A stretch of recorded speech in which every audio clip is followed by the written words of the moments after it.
Salamat Vicky. Mga kapuso, hindi pa man tapos manalasa ang Super Typhoon Nando. May isa pang bagong namumuong sama ng panahon na namataan ang pag-asa. Dahil pa rin sa Super Typhoon Nando, nakataas ang signal number 5 dyan po sa Babuyan Islands. Signal number 4 naman dyan po sa may southern portion ng Batanes, northern portion ng mainland Cagayan at northern portion ng Ilocos Norte. Yung signal number 3 nakataas naman dito sa natitirang bahagi ng Batanes, central portion ng mainland Cagayan, northern and central portions ng Apayao at pati na rin sa natitirang bahagi ng Ilocos Norte.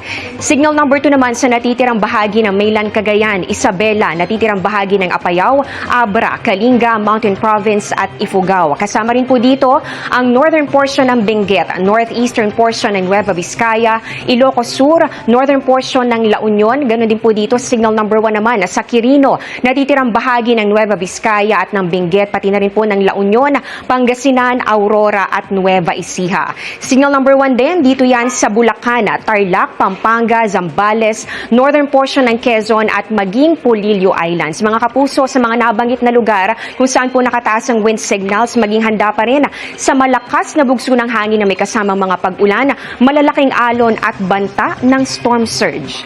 Alas 3 kaninang hapon na maglandfall o tumama ang Super Typhoon Nando. Dito yan sa Panwitan Island sa may Calayan, Cagayan. Huli po itong namataan ng pag-asa sa coastal waters naman ng Calayan, Cagayan at taglay po nito ang lakas ng hangin nga abot sa 215 kilometers per hour at yung pagbugso po niyan nasa 295 kilometers per hour. Napakalakas pa rin po nitong bagyo. Ito po ay kumikilos pakanluran sa bilis na 25 kilometers per hour. Ayon po sa pag-asa, unti-unti na itong lalayo dito sa may Babuyan Islands hanggang sa makalabas na ng Philippine Area of Responsibility. Bukas po yan ng umaga kung hindi po magbago yung direksyon at yung bilis nito. Pero mga kapuso, habang lumalayo dito sa ating bansa, itong Super Typhoon Nando, posibleng unti-unti namang lumapit itong bagong namumuong sama ng panahon. Nandito pa po yan sa labas ng Philippine Area of Responsibility. Huling nakita ang low pressure area, 1,590 kilometers sa silangan po yan ng northeastern Mindanao. So yun po nakikita po natin, ito po ay east of northeastern Mindanao at medyo malayo pa naman sa ngayon. Pero ayon po sa pag-asa, posibleng pumasok ito sa Philippine Area of Responsibility sa mga susunod na araw. At ang earliest ay posible pong simula bukas ng gabi. So patuloy po natin yung imomonitor. May chance rin ito na maging bagyo at kung matuloy ay papangalanan po ito na bagyong Opong. Ang ika-15 bagyo po dito sa Philippine Area of Responsibility ngayon 2025. Wala pa namang epekto itong nasabing LPA pero patuloy namang pinalalakas itong super bagyong Nando. Yung hanging habagat yung southwest monsoon kaya po nakakaranas pa rin tayo ng mga pag-ulan sa malaking bahagi po ng Pilipinas, lalong-lalo na dito sa bahagi po ng Luzon kung saan concentrated yung mga pagbuhos ng ulan.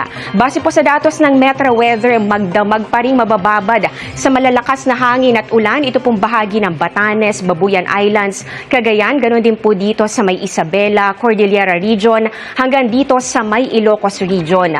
Posible po na magtuloy-tuloy rin yung mga pag-ulan dyan po sa may Central Luzon, ganoon din dito sa may Metro Manila, Calabarzon, ilang bahagi ng Mimaropa at ng Bicol Region. Ngayong gabi po yan hanggang madaling araw. At kitang-kita po ninyo yung mga malalakas sa buhos ng ulan, nagkukulay orange, red, and pink. Ibig sabihin po yan matitindi at halos tuloy-tuloy na ulan dito pa rin sa may extreme northern Luzon.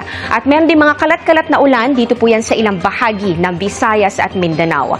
Umaga bukas, unti-unti namang mababawasan yung mga matitinding buhos ng ulan dito sa may extreme northern Luzon. Lumalayo na po yung mga kulay sa mababawasan yung mga matitinding ulan. Pero hindi naman po natin inaasahan pa rin na totally mawawala yung mga pag-ulan. Meron pa rin inaasahan dito sa may ilang bahagi po ng Luzon. Mula po yan northern and central Luzon hanggang dito po yan sa may southern Luzon. At yan po meron pa rin po mga pabugso-bugsong ulan na inaasahan dyan po yan sa malaking bahagi nga ng Luzon.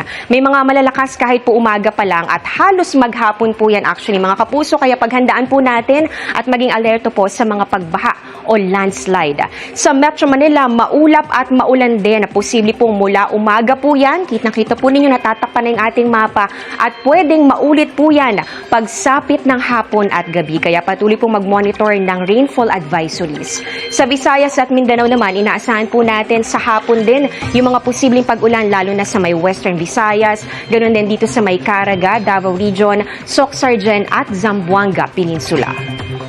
Yan muna ang latest sa ating panahon. Ako po si Amor La Rosa para sa GMA Integrated News Weather Center. Maasahan anuman ang panahon.